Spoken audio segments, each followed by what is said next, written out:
Fala, meu amigo, seja muito bem-vindo aqui ao meu canal. Nós vamos falar de um tema que é polêmico e que está sempre no radar aí, é a Selic. Como a Selic impacta a velocidade de venda, o volume de venda dos produtos imobiliários, como você pode já prever esses movimentos, se antecipar, né, e colocar o seu recurso em movimento ou as suas ações se você for corretor e você enche o seu bolso de resultado financeiro. Bora lá? Então eu listei aqui para vocês 7 itens que nós vamos comentar que impactam diretamente o movimento seu no mercado imobiliário que você precisa observar para fazer as ações que você precisa fazer para assim você potencializar o seu resultado e quem sabe aumentar os seus ganhos financeiros nas negociações futuras. O primeiro item que nós vamos falar é sobre a maior acessibilidade financeira. Quando a Selic é alterada, o que ela faz é dar disponibilidade maior de acesso a crédito, né, acesso a recurso financeiro às pessoas. Então, por que isso acontece? A Selic está ligada diretamente, lá o Banco Central faz uma alteração e ela está ligada diretamente à remuneração do capital no mercado como um todo. Então, aquela Selic, ela remunera, por exemplo, o Tesouro. E muitos dos investidores, eles optam por comprar título do Tesouro como forma de rentabilidade dentro do mercado financeiro. E como você tem esse mecanismo, né, do Tesouro como rentabilidade, você também tem outros mecanismos do governo que são precificados pela Selic, que é a remuneração da poupança, tá? A remuneração da FGTS, tudo é impactado sobre a Selic como um todo. Então você tem algumas atribuições do governo que tem alguns gatilhos. Quando eu falo FGTS, também tem a taxa referencial, que é a TR, que impacta diretamente também alguns contratos do governo.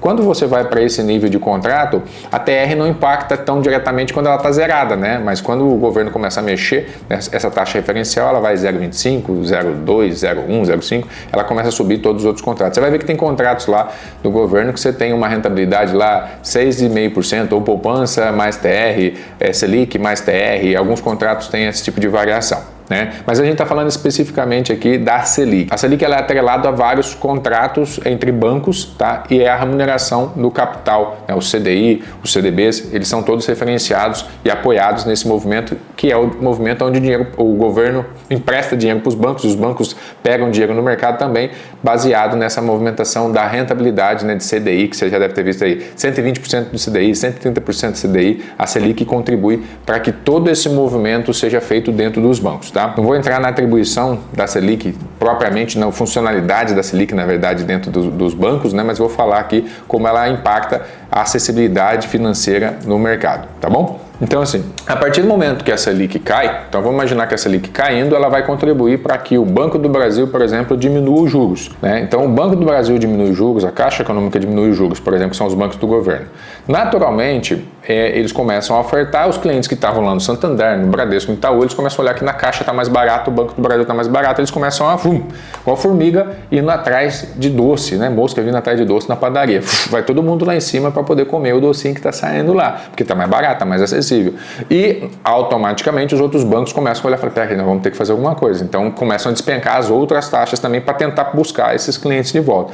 E assim o mercado como um todo começa a ter uma acessibilidade maior para as pessoas financeiras. Então as pessoas começam a ter disponibilidade de crédito pelos bancos que é oferecido. Então esse é o primeiro item. As pessoas começam, pela queda da Selic, ter mais acesso a recursos que elas não tinham. E muitas dessas pessoas também, olha uma coisa que eu falo para o corretor. Falo assim, ó, tem gente que nem sabe que tem crédito. Tá? Tem gente que tem muita vontade, mas não foi no banco perguntar se tem crédito, não chamou um agente da Caixa para fazer análise de crédito. Então você, corretor, muitas vezes você tem que falar, você tem interesse? Fala assim, cara, eu tenho interesse, mas eu não sei, eu não tenho dinheiro agora. Eu posso fazer uma análise de crédito para você? Muitas vezes o cara não fez análise de crédito, tá? Então, quando você faz, ele fala, não, eu consegui para você lá com o meu agente da Caixa 500 mil de aprovação. O cara até assusta. Aí, mas qual que é a parcela que eu tenho que pagar? Aí ele vai olhar a parcela. Aí entra num outro ponto que nós vamos falar mais à frente, mas que a parcela influencia diretamente se esse cara vai pegar ou não vai pegar esse dinheiro, mas esse primeiro movimento que a Selic faz é dar acesso a mais gente a essa disponibilidade financeira, porque o recurso começa a ficar mais barato, os bancos começam a oferecer mais, porque tem uma forçação aí do governo caindo por conta de políticas em cima dos bancos que são controlados por ele, né, que tem um controle majoritário, e isso gera um movimento diferenciado para poder potencializar o ganho dentro do mercado imobiliário. O item 2 que acontece com a queda da Selic, aumenta os estímulos e investimentos, né, no mercado. Os investidores, por exemplo, que estão com o seu dinheirinho parado, que estava remunerando lá, por exemplo, o capital a 12% ao ano quando a Selic está elevada. Mas se a Selic sai, por exemplo, lá de 12% ao ano, né, e chega aí a 12, não, pensei que estava 13 e pouquinho, 13,75, quase 14 aí, o capital está remunerando 12,65, quase 1% ao mês. Então o cara pensa assim, por que eu vou tirar um dinheiro no banco se eu estou ganhando 12% ao ano aqui? Não, melhor deixar meu dinheiro aqui, tá mais seguro, tá tranquilo. Então o cara que ele tem, por exemplo, aí, vamos fazer uma conta aqui de 10 milhões de reais. Imagina, o cara que tem 10 milhões de reais, ele está ganhando por ano ali 12% sobre o capital dele. Então ele ganhar 1.200.000 sobre 10 milhões, estou sendo simplista aqui, tá? Mas ele está ganhando a média de 100 mil por mês. Pô, é um dinheirinho bom, né? Significante para poder você abrir mão dele e assumir risco, não é? Dá para pagar um bom docinho, um bom lanchinho ali pra gente, não dá? Então, o cara opta por não fazer nenhum tipo de maluquice nesse primeiro momento, não precisa correr risco, ele está feliz com o que ele está fazendo. Só que quando a Selic despenca para 2,75, como já aconteceu, né, 2%, vamos imaginar assim, o cara que estava remunerando o capital ali a 12%, ele começa a ver o seu capital chegar a 6%, e com muito esforço do banco. Ele começa a ver porque ele começa a ter você começa a perceber que tem muita coisa acontecendo e o banco não vai pagar mais o mesmo valor para poder manter o seu capital ali, porque não tem necessidade, tem muito dinheiro disponível agora no mercado do próprio governo para ele fazer a ação. Então ele não vai querer pegar dinheiro emprestado só seu. Né? Então ele começa a pegar dinheiro de onde é mais barato, o banco começa a circular e aí você fica com aquele dinheiro sendo remunerado mal. Aí você fala, cara, mas para ganhar 6% ao ano, quer saber uma coisa, 6% ou 8%, vou comprar imóvel. E aí as pessoas começam a pegar esse dinheiro e aplicar dentro do mercado imobiliário. Então você começa a ter mais liquidez dentro do mercado imobiliário vindo dos investidores. O investidor começa a prover mais liquidez dentro do mercado imobiliário e gerar mais estímulo. Ele começa a querer entrar em incorporação, com sócio numa construtora, ele começa a querer construir um imóvel para poder alugar. Então a Selic faz essa forçação dentro do mercado, onde os investidores começam a tirar o dinheiro que está parado e botar na economia real para poder gerar um movimento muito aquecido e um estímulo muito maior ainda nas outras etapas da construção. O terceiro item é que quando a Selic cai, e esse item 1 é consolidado, o item 2 é consolidado, o que você começa a ver é aumentar o poder de compra das pessoas. Por quê? Porque como você começa a ter uma demanda maior de imóveis, você vê o mercado da construção contratando mais. E ele começa a contratar mais. Quando contrata mais, você que está empregado começa a receber oferta de outras pessoas. E aí, quando você começa a receber oferta de outras pessoas, a construtora que estava com você, ou mesmo o lojista que estava com você, a empresa que estava com você em determinado segmento, porque a economia é toda sincronizada, é toda conectada, você recebe uma proposta de aumento para ficar no lugar para você não sair para trocar de emprego. Ou você recebe uma proposta maior para sair para ir para outro emprego. Então, quando você vai para outra empresa, que aumentou sua renda. Ou quando você fica aí, o seu chefe te reconhece porque ele ia te perder, você também aumentou sua renda. Então, quando você aumenta a sua renda, você aumenta o poder de compra seu também. Ou seja, tem mais dinheiro disponível, a Selic está baixa, o crédito está disponível para as pessoas que estão lá, você também aumentou a renda. Então, quando você aumenta a renda, além de ter crédito, sua renda aumentou, seu poder de compra aumentou. Então, se antes eu ganhava 10 mil e eu podia comprar um imóvel na faixa de 400 mil, agora eu estou ganhando, por exemplo, 12 mil e eu posso comprar um imóvel de 600 mil. Aumentou o meu poder de compra. Então, a Selic faz com que aumente o poder de compra e, naturalmente, você vai ver as construtoras oferecendo imóveis maiores e mais caros, porque tem pessoas para comprar esse imóvel do que antes não tinham. Tá entendendo? Legal. E aí, seguindo nessa esfera, a gente tem o ponto 4 aqui, que quando você começa a ter a Selic caindo, também ela não só impacta o financiamento só para quem vai adquirir imóvel, mas para o construtor que vai pegar dinheiro emprestado também nos bancos, porque o banco está pegando o dinheiro mais barato do investidor para remunerar, está pegando o dinheiro mais barato do governo para poder emprestar, e ele começa a emprestar para o construtor mais barato. E aí isso fomenta ainda mais a construção. E volta lá atrás, como eu falei. O construtor começa a construir mais, automaticamente ele precisa de mais mão de obra, o mercado está demandando, ele começa a pagar mais para as pessoas que estão ali perto e isso começa a girar um ciclo virtuoso. E esse custo automaticamente financeiro que ele tem, ele é repassado para a construção. Aí tem uma balança, né? Porque se eu tenho uma indústria fraca, ou seja, a produção nossa ela não é suficiente para a demanda, automaticamente o preço dos insumos sobe porque a demanda está aumentando e eu não tenho oferta. Então quem tem vende mais caro. Então o preço da construção teoricamente sobe nesse momento. Mas em contrapartida, o outro lado, você tem mais disponibilidade de crédito. Então as pessoas estão brigando para ver, como tem muito dinheiro, brigando para ver para quem ela empresta. E como tem muita disponibilidade, você pode escolher. E você vai escolher o mais barato. Então você começa a ter recursos mais baratos para a construção. Não quer dizer que o custo da construção vai abaixar por conta desse mecanismo que eu te falei dessa balança. Pode ser que é o que acontece no nosso país, um país infelizmente pouco industrializado, principalmente no contexto da construção civil industrializada, a gente não consegue fazer com que os preços dos imóveis fiquem mais acessíveis em termos de custo. Tá? Você vai ter até crédito, mas você vai perceber que às vezes, mesmo que o financiamento diminua para a construtora, ela não consegue repassar porque o custo do insumo subiu. Mas isso, de uma maneira geral, também é positivo, porque gera o outro item que faz com que o mercado ainda fique mais potencializado, que é o item 5 aqui.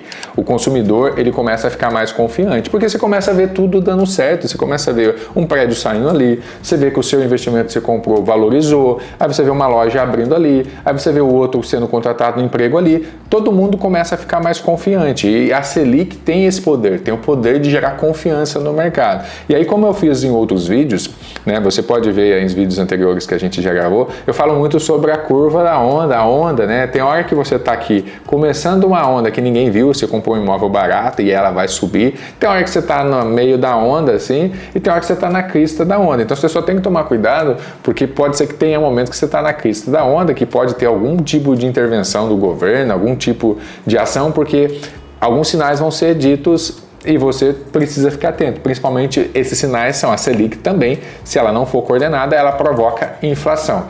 A inflação ela é boa para garantir a evolução, mas tem que tomar a inflação quando você começa a passar numa inflação acima de 2 dígitos, a gente já tem que ficar preocupado, porque significa que você está tendo uma alta demanda, alta liquidez, mas baixa capacidade produtiva dentro do seu país e baixa oferta de produtos, e isso vai descolando o preço ao ponto que vai chegar no momento que as pessoas perdem poder de compra porque a inflação está muito alta. Então isso já é sinal que a tendência do governo é subir a Selic, e aí o mercado começa a frear. E se você comprou com a ideia de especulação imobiliária, aliás, o Gabriel vai deixar um vídeo para vocês aqui no link sobre especulação imobiliária, né, o aumento de venda, da velocidade de vendas, o aumento de consumo do mercado em relação à especulação imobiliária, e essa especulação imobiliária em si, ela é positiva quando você sabe absorver esses movimentos que a Selic faz e sair na posição certa, ou seja, você vai estar comprado até o meio dessa onda. Quando ele começar a ir do meio para o final dessa onda, que você vai começar a perceber que a Selic começou a se movimentar,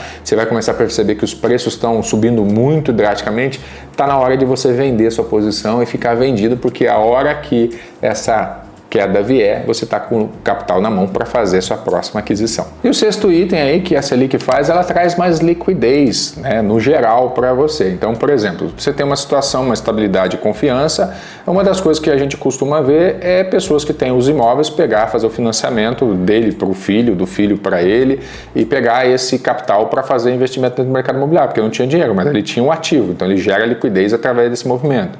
Ou propriamente o incorporador que estava ali no movimento antes, dependendo totalmente de banco, ele começa a ter investidor entrando, botando recurso para ele, com liquidez que antes não se tinha, porque esse dinheiro estava aplicado a algum tipo de investimento financeiro. Então toda essa corrente, ela vai gerando cada vez mais dinheiro no mercado, porque também o cara que estava ali com o emprego ganhando um salário de 10 mil, começou a ganhar um salário de 12 mil. A esposa dele, que não tinha uma empresa, abriu uma empresa com esses 2 mil e de repente os 2 mil está gerando 20 mil a mais no caixa da empresa que a família abriu. Ou seja, começa a ter mais liquidez nessa família, ela quer comprar um outro imóvel e assim sucessivamente a gente vai vivendo, mais uma vez, um ciclo virtuoso que potencializa o resultado no mercado imobiliário. Veja bem, tudo que eu estou falando aqui, só estou falando o seguinte: gatilho Selic. O cara mexeu na Selic lá, tudo sobe, o cara mexeu na Selic, tudo desce, e isso é bom para você, porque se você entender essa régua aqui, né, e como você equilibra essa balança, você vai saber exatamente a hora de comprar o ativo e exatamente a hora de vender.